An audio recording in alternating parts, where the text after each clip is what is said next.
जी। राधा राधा राधा राधा। राधे राधे महाराज जी। महाराज जी, आत्ममिलन का उपाय सुझाएं महाराज जी। स्वयं से मिलन की परमानंद की अनुभूति को कैसे पाएं? एक तो है ज्ञान मार्ग, किसका प्रश्न है? ज्ञान मार्ग जिसमें बहुत कठिन है, मतलब बहुत कठिन है। लोक परलोक के समस्त भोगों से वैराग्य, सत असत का विवेक, इंद्रिय विजयी, मन विजयी, तितिक्षाशील, बहुत कष्ट सहने वाला और श्रद्धापूर्ण शास्त्र गुरु में, और समाधान चित्त का परमात्मा के चिंतन में निरंतर मुमुक्षुता। अब मुझे मुक्त होना है। तो लोक परलोक के भोगों से वैराग्य नहीं है, सत असत का ज्ञान नहीं है, इंद्रिय विजयी नहीं हो, मन विजयी नहीं हो, तितिक्षा सहनशील नहीं हो, चित्त निरंतर चिंतन में नहीं रहता, तो ज्ञान मार्ग में तो चलना कठिन है। अब रह गई भक्ति मार्ग की बात, तो अपनी आत्मा को हम भगवान मानते हैं, क्योंकि भगवान ही तो आत्मा रूप में है। अब हम उनकी आराधना शुरू करते हैं, उनका नाम जप करते हैं, उनका लीला गायन करते हैं, उनको भोग लगाते हैं, उनकी आरती उतारते हैं। वो हम अपनी आत्मा की आरती उतार रहे हैं। आत्मा हरिवंश प्रगट परमानंद, हमारी आत्मा है। हा हरि रा राधा वा वृंदावन सा सहचरी, आत्मा हरिवंश प्रगट परमानंद, श्री हरिवंश प्रमाण मनम। मेरी आत्मा ही प्रगट रूप में आराध्य देव के रूप में है। यदि हम उनकी आराधना करें तो आराध्य देव के मिलन का मतलब है आत्म मिलन। मम दर्शन फल परम अनूपा, जीव पाव निज सहज स्वरूपा। जीव अपने सहज स्वरूप को, मतलब आत्म मिलन हो जाता है यदि हम भगवान का साक्षात्कार कर लें। तो भगवान के साक्षात्कार के लिए साधन करो, भगवान की लीला कथा सुनो, भगवान का नाम जप करो, भगवान की सेवा करो, भगवान के भक्तों का सत्संग सुनो, तो हमारी भक्ति बढ़े। और जब जैसे जैसे भक्ति बढ़ेगी वैसे वैसे दोष दुर्गुण नष्ट होंगे, हमारे हृदय में प्रेम प्रकट होगा, और जहाँ प्रेम प्रकट हुआ भगवान का मिलन हो जाएगा। बिना प्रेम के भगवान का साक्षात्कार नहीं होता। जी। साहिल कौशिक जी लुधियाना से। श्री हरिवंश महाराज जी। महाराज जी, निरंतर नाम जप करने की कोशिश करता हूँ, परंतु संसार में रहने के कारण जब कोई कुछ भी संसारिक बात पूछता है तो उसकी बात का उत्तर देते वक्त नाम छूट जाता है, जिससे मन में नाम जप छूटने का बहुत शौक होता है। ऐसा लगता है कि कोई बहुत बड़ी चीज छोड़ दी। कुछ समय के लिए मन भी जलन पैदा करता है। हाँ, बहुत सुंदर बात है। बहुत तद्विस्मरणेन परम व्याकुलते थे, जरा सा विस्मरण होने पर परम व्याकुलता जागृत हो जाए, बहुत उत्तम बात है। और अगर थोड़ी हम सावधानी रखें तो बात करने पर भी हम नाम जप कर सकते हैं। जैसे हम आपको देख रहे हैं, आपके मस्तक पे राधा लिख रहे हो, आपसे बात कर रहे हैं, और हम राधा नाम पर पूरी एकाग्रता किए, और आपकी तरफ देख रहे हैं तो आपको लग रहा है हमारी तरफ देख रहे हैं और आपसे बात कर रहे हैं, पर हमारे ध्यान में, हमारे चिंतन में राधा नाम है और हम आपसे बात कर रहे हैं। ये अभ्यास किया जाता है कि उसके मुख पर, उसके मस्तक पर राधा नाम लिख रहे, बड़े गंभीर एकाग्रता पूर्वक उत्तर दे रहे, अधिक सामने वाले को बोलने देते हैं, अपने कम शब्दों में बोलते हैं और नाम चलाते हैं। ऐसा अभ्यास करो। बकाया बहुत अच्छी बात है कि नाम छूटने पर व्याकुलता पैदा हो, जलन पैदा हो कि हम ऐसा क्यों कर रहे हैं। इससे बढ़कर कोई लाभ तो है नहीं, नाम से बढ़कर। नाम अगर छूट गया तो बहुत बड़ी हानि हो रही है। पता नहीं जीवन की श्वासें कितनी हैं, हर श्वास में नाम ले तो भगवत प्राप्ति हो जाती है। तो ये जरूर है कि अभ्यास करें तो हम बातचीत करते हुए भी नाम का चिंतन कर सकते हैं। जब तो नहीं हो सकता क्योंकि वाणी बातचीत में लगी है, ध्यान हो सकता है। जैसे हम दो कार्य एक साथ कर रहे हैं, सत्संग सुन रहे हैं और अंदर अंदर कुछ और चल रहा है। देखो, अंदर अंदर सबके कुछ और चल रहा है ना। जहाँ और चल रहा है, अगर वहाँ नाम चलने लगे तो बाहरी क्रियाएं संसारिक होते हुए भी भजन निरंतर चल सकता है। तो अभ्यास करो, अभ्यास दृढ़ करो। केश शर्मा जी। राधे राधे महाराज जी। महाराज जी, आप कह रहे हैं कि हनुमान जी की प्रेरणा से इन्होंने एक घोटाले को उजागर किया था, फिर कोई घोटाले को उजागर किया था, फिर जिनके साथ ऐसा हुआ तो वो इनके पीछे पड़ गए। तो कह रहे हैं कि अभी हनुमान जी इनकी सहायता क्यों नहीं कर रहे? हनुमान जी राम काज करते हैं। पहली बात तो समझ लो कि उनको राम काज करने से एक सेकंड भी कहीं अलग भाव नहीं। अगर आप राम काज कर रहे हो तब तो हनुमान जी सहयोग करेंगे, अगर स्वार्थ कार्य कर रहे हो तो हनुमान जी सहयोग नहीं करेंगे।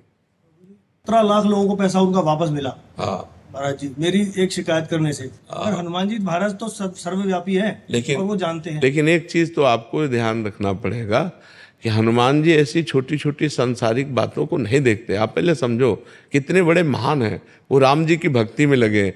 अब आपने परोपकार किया, आपका कर्म सत्य है, ये कर्म आपकी सहायता करेगा, आप डर क्यों रहे हो? एक बार तो गोली चलाई थी पर वो चली नहीं, बस बच गया। ये हनुमान जी ने नहीं बचाया, ये हनुमान जी ने नहीं बचाया, किसने बचाया? बचाया किसने? किसने बचाया? भाई हनुमान जी कृपालु हैं, कृपा भी करते हैं। हम हनुमान जी की तरफ लेके बात नहीं कर रहे, हम तुम्हारे कर्म की तरफ बात कर रहे। आपने सैकड़ों लोगों को सुख दिया, वो सत्य कर्म है, वो सत्य कर्म आपकी रक्षा करेगा।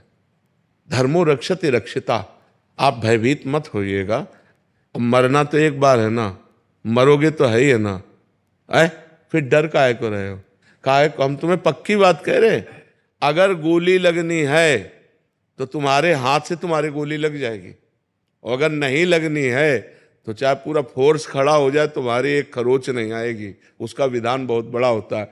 महाभारत युद्ध हुआ, टिटिहरी समझते हो ना? टिटिहरी एक पक्षी होता है जो ऊपर पैर करके सोता है, टी टी टी ऐसे उड़ता है, ऐसे करते हुए। उसके 2 अंडे रखे थे। उसको पूर्व जीवन के संस्कार से भगवान की याद आ गई और कहा, भगवान ये 18 अक्षौणी सेना है, जब मरेगी तो मेरे अंडे तो पिसी जाएंगे, भगवान आप ही रक्षा कर सकते हो। तो एक विशाल हाथी का घंटा टूट के गिर गया। 18 अक्षौणी सेना का हिसाब हो गया, लेकिन अंडे नहीं टूटे। वो रक्षा करने वाला है। हमें क्या, अगर हम गलत हैं तो हमें डरना चाहिए नहीं, हमें ये चिंता नहीं करनी चाहिए कि हनुमान जी रक्षा करेंगे कि नहीं करेंगे। हमने सत कार्य किया है, असत्य नहीं किया, सैकड़ों को सुख पहुंचाया है। अगर हम सत्य पे हैं तो हमें डरना नहीं है।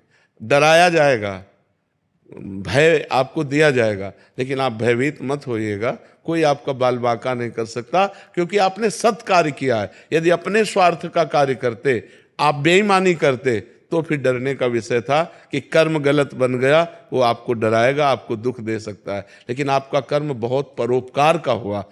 आप जैसा बता रहे हैं कि सैकड़ों लोगों को सुख मिला, इसलिए आप चिंता मत कीजिए। नमन गर्ग जी, चंडीगढ़ से। राधे राधे महाराज जी। राधे राधे महाराज जी। महाराज जी, भगवत प्राप्ति के मार्ग पर चलने पर क्या संकेत मिलेगा जिससे हमें समझ आ सके कि हम सही मार्ग पर हैं? महाराज जी, ममता रहित, कामना रहित, वासना रहित, भगवान की स्मृति में निरंतरता, थोड़ा भी स्मरण छूटने पर व्याकुलता, हर समय भगवत चिंतन की भूख, ये सब बढ़ जाती है। किसी से ममता नहीं रहती। विनिवृत्त कामा, कामनाएं शांत होने लगती है। हृदय में एक अव्यक्त आह्लाद होता है। आह्लाद के साथ एक उदासीनता भी होती है। अंदर आह्लाद है, लेकिन बाहर कहीं मन नहीं लग रहा, कुछ अच्छा नहीं लग रहा। मन को दिखाओ कि क्या तुम्हें पसंद है, कुछ पसंद नहीं। भगवत चिंतन की एक तार वृत्ति जागरण करने की प्रबल लालसा, भजन न छूट जाए, भजन न छूट जाए, तो समझ लो कि हम भगवत मार्ग में चल रहे हैं। और जब भोगों का चिंतन, भोग भोगने की लालसा, मान प्रतिष्ठा, रुपया पैसा, तो समझ लो कि भगवत मार्ग में बाधा पड़ गई, हमारा भगवत मार्ग बाधित हो रहा है। अगर भगवान के मार्ग में हम सही चल रहे हैं तो ये उसकी पहचान है कि हमारी कहीं ममता नहीं रह जाएगी। अद्वेष्टा सर्वभूतानां मैत्रः करुण एव च निर्ममो निरहंकारा शम दुखा सुखा समी। वो शम में भगवान को देखने लगेगा, किसी के दोष दर्शन नहीं करेगा, सबसे दया करुणा का भाव करेगा, पर दया करके अहंकार नहीं करेगा, करुणा करके किसी से ममता नहीं करेगा। वो क्षमाशील, निरंतर भगवत चिंतन परायण रहेगा।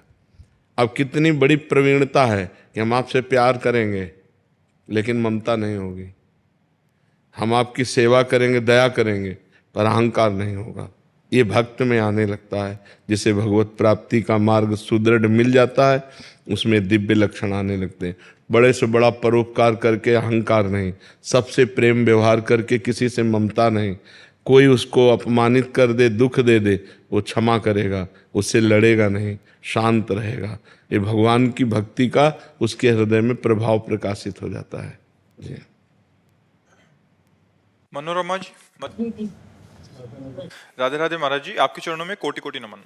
महाराज जी, पुत्र पुत्री की मनस्थिति जानने का अधिकार माँ को है अथवा नहीं? है, बिल्कुल है। जैसे शिष्य की मना स्थिति को जानने का अधिकार गुरु को है, ऐसे ही पुत्र की माता पिता को अधिकार है। वो उसके दोष दर्शन कर सकता है, वो उनके गुणों को देख सकता है और गुणों का त्याग कराने के लिए दंड भी दे सकता है। ये अधिकार है माता पिता, गुरु और वयोवृद्ध जनों को। और मित्र को भी कहीं तक हक है कि वो अपने दोस्त के दुर्गुणों को देखकर उनका त्याग करवाए और सतमार्ग में चलावे। कुपथ निवार सुपंथ चलावा। माता पिता के लिए, गुरु के लिए, मित्र के लिए ये चौपाई बहुत सुंदर है। कुपथ निवार सुपंथ चलावा। गंदे मार्ग से हटाकर अच्छे मार्ग में अपने बच्चे को, अपने शिष्य को, अपने मित्र को चलावे। वही माता पिता, वही गुरु, वही मित्र हैं जो सतमार्ग में अपने बच्चे को, अपने मित्र को, अपने शिष्य को चलावे। तो ये अधिकार है।